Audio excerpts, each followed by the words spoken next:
Hi friends, welcome to our channel. Brahmamudi serial next ఎపిసోడ్లో ఏం జరగబోతోందో ఈ వీడియోలో చూసి తెలుసుకుందాం. అనామిక సామంతులని అరెస్ట్ చేసిన అప్పు అసలేం జరిగింది అని తెలుసుకోవడానికి ఈ వీడియోని స్కిప్ చేయకుండా ఎండ్ వరకు చూసేయండి. అప్పు నందగోపాల్ని వెనకుండి నడిపించింది అనామిక సామంతులేనని అసలు నిజాన్ని రాజ్తో చెప్తుంది. అప్పుడు రాజ్కి అనామిక సామంతులపైన చాలా కోపం వచ్చి చాలా ఆవేశంగా సామంత్ వాళ్ళ ఇంటికి వెళ్తాడు. వెంటనే కావ్య కూడా రాజ్ వెనకాల వెళ్తుంది. అప్పు ఆ తరువాత పోలీస్ స్టేషన్కి వెళ్ళి విశ్వ నందగోపాల్ పైన ఎఫ్ఐఆర్ని ఫైల్ చేస్తూ ఉంటుంది.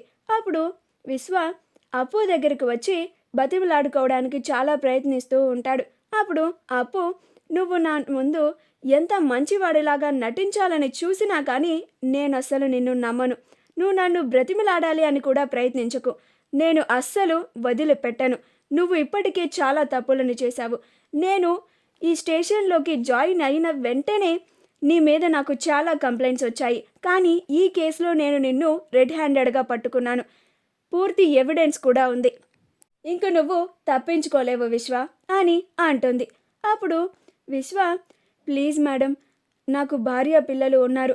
వాళ్ళు అనాథలైపోతారు మేడం. నేను జైల్లో ఉంటే వాళ్ళు రోడ్డున పడిపోతారు మేడం అని అంటాడు. అప్పుడు అప్పు, ఇలా తప్పులు చేసేటప్పుడు వాళ్ళు గుర్తుకు రాలేదా నీకు అని అంటుంది. అప్పుడు విశ్వ, వాళ్ళ కోసమే నేను ఇదంతా చేశాను మేడం. తప్పని నాకు తెలుసు మేడం. అయినా నా కూతురి కోసం తప్పలేదు అని అంటాడు. అప్పుడు అప్పు, నీ కూతురి కోసం అంటే అని అంటుంది. అప్పుడు విశ్వ, నా కూతురికి గుండె జబ్బు మేడం. అందుకే నేను నా కూతురి ట్రీట్మెంట్ కోసం 10 లక్షలు అవసరం ఉండి అది రాజ్ని అడుగుదామంటే రాజ్ ఇప్పటికీ కష్టాల్లో ఉన్నాడు. నాకు అప్పటికప్పుడు 10 లక్షలు ఇవ్వలేడు.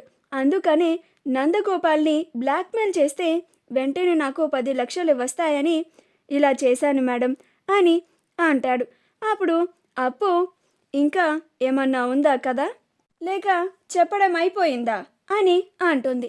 అప్పుడు విశ్వ, కథ చెప్పడం ఏంటి మేడం అని అంటాడు. అప్పుడు అప్పు, మరి ఇప్పటికిప్పుడు ఒక కట్టుకథ అల్లేసావు కదా విశ్వ. నీ కూతురు చాలా ఆరోగ్యంగా ఉందని నాకు తెలుసు. నువ్వు ఈ కేసు నుండి తప్పించుకోవడానికి ఇలా మాట్లాడుతున్నావని కూడా తెలుసు అని అంటుంది. ఇది కాక నువ్వు ఇంతకు ముందు కూడా చాలా తప్పులు చేశావు. వాటికి కూడా ఎవిడెన్స్లు ఉన్నాయి. ఇప్పుడే నీ గురించి ఎస్పీ గారితో మాట్లాడతాను. నీకు వెంటనే సస్పెన్షన్ ఆర్డర్ వచ్చేలాగా చేస్తాను. ఇక నీ జీవితం అంతా జైల్లోనే అని అంటుంది. అప్పుడు విశ్వ, సారీ మేడం, తప్పైపోయింది మేడం. ఇంకొకసారి రిపీట్ చెయ్యను మేడం. ప్లీజ్ మేడం, నన్ను వదిలేయండి మేడం అని బ్రతిమలాడుకుంటూ ఉంటాడు. అప్పుడు అప్పు, కానిస్టేబుల్స్, ముందు ఇతన్ని ఇక్కడి నుంచి తీసుకెళ్లి సెల్లో పడేయండి అని అంటుంది. రాజ్ కావ్యలు ఇద్దరు అనామిక సామంతుల వాళ్ళ ఇంటికి చేరుకుంటారు. అప్పటికి అక్కడ అనామిక సామంతుల ఇద్దరు చక్కగా మందు తాగుతూ హ్యాపీగా సంతోషంగా ఇలా మాట్లాడుకుంటూ ఉంటారు.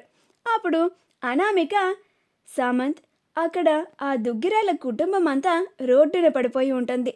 మనం ఆ రాజ్ కంపెనీని అతి తక్కువ ధరకే కొనాలి అని అనుకుంటున్నాం కదా. మనం కొనాలనుకున్న రేటు కన్నా ఇంకా తక్కువకి కొనేద్దాం ఇప్పుడు.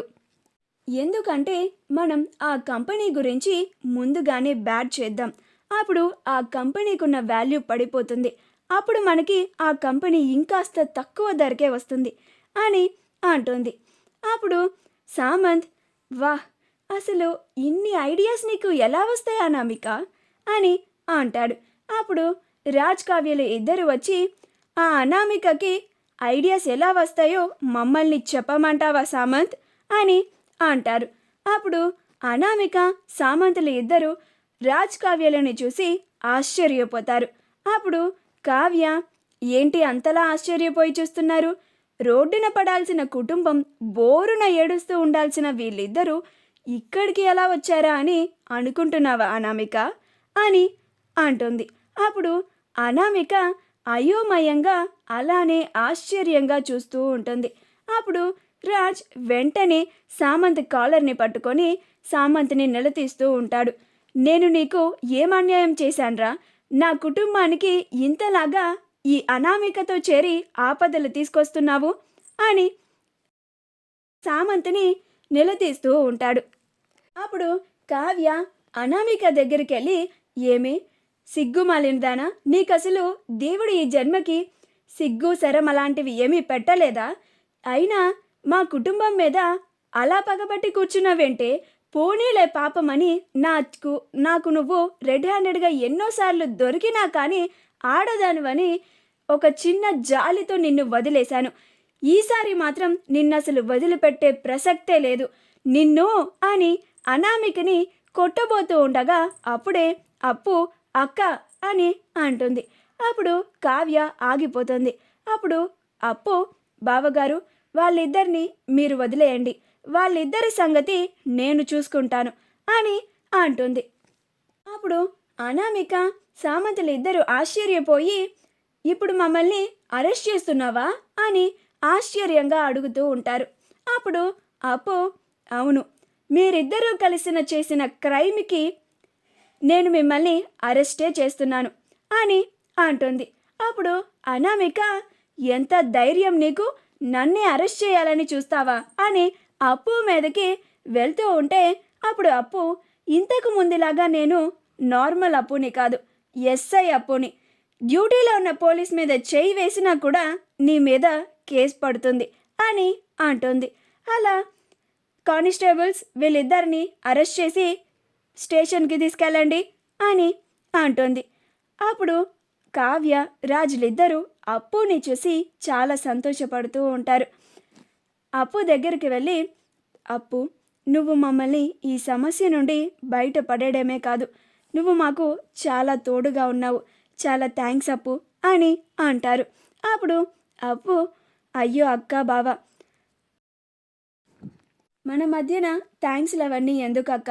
అయినా ఈ సమస్య నాది కూడా కదా, నేను కూడా ఆ ఇంటి కోడలనే కదా అని అంటుంది.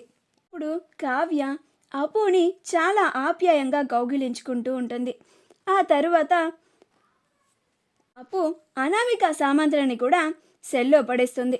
అప్పుడు సెల్లో అనామిక, రే నందగోపాల్, నీకు అసలు 3 నెలలు ఎవరికి కనిపించకుండా బ్రతకడం కూడా తెలీదారా? ఇన్నిసార్లు ఇలా పోలీసులకి దొరికిపోతున్నావేంట్రా అని వాడిని తిడుతూ ఉంటుంది. అప్పుడు అప్పు, అనామిక, ఇది నీ ఇల్లు కాదు, పోలీస్ స్టేషన్, అలా అరుస్తున్నావేంటి అని అంటుంది. మా వీడియో కనుక మీకు నచ్చినట్లయితే లైక్ చేయండి, షేర్ చేయండి, మా ఛానల్ని సబ్స్క్రైబ్ చేసుకోండి, పక్కనే ఉన్న బెల్ ఐకాన్ని క్లిక్ చేయడం మాత్రం మర్చిపోకండి.